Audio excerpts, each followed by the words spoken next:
घर गृहस्थी को कहा गया है श्रीमद् भागवत में ही कि यह दावानल है। भवाटवी वर्णन में पंचम स्कंध में कहा दावानल है। कोई जंगल की आग में पड़ जाए तो जलेगा।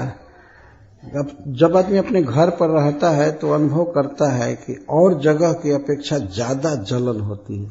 कहीं चला गया है, घर छोड़ करके भगवान की कथा सुन रहा है या घूम रहा है तो चिंता नहीं होती। घर पहुंचते ही अब जलन, ये नहीं हुआ, वो नहीं हुआ, ये नहीं हुआ, ये नहीं बात माना, वो नहीं बात मानी, इस तरह की चिंता होने लगती। तो दवानल चालू, जलन चालू हो जाती है।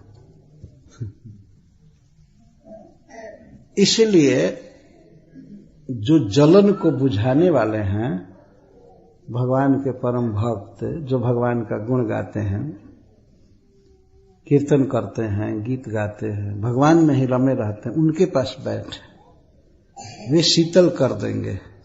ऐसा कहा गया है। भगवान विष्णु से स्तुति करते हुए कौन कह रहे हैं कि मनोवारण क्लेश दावाग्नि दग्ध, उस श्लोक में है अयम त्वत् पीयूष नद्याम कथामृष्ट पीयूष नद्याम मनोवारण क्लेश दावाग्नि दग्ध। हे प्रभु, हमारा जो मन है वो है एक हाथी के समान है, और ये जो जगत है, संसार है, यह दावाग्नि के समान है। लेकिन कदाचित ये हमारा मन रूपी हाथी, हाथी रूपी मन रूपी हाथी जंगल से भाग करके अग्नि में से और चले, और वहीं पर यदि गंगा जी की शीतल धारा मिल जाए तो उसमें वो डुबकी लगाता है और निकलता नहीं है बाहर। बाहर आग लगी हुई है।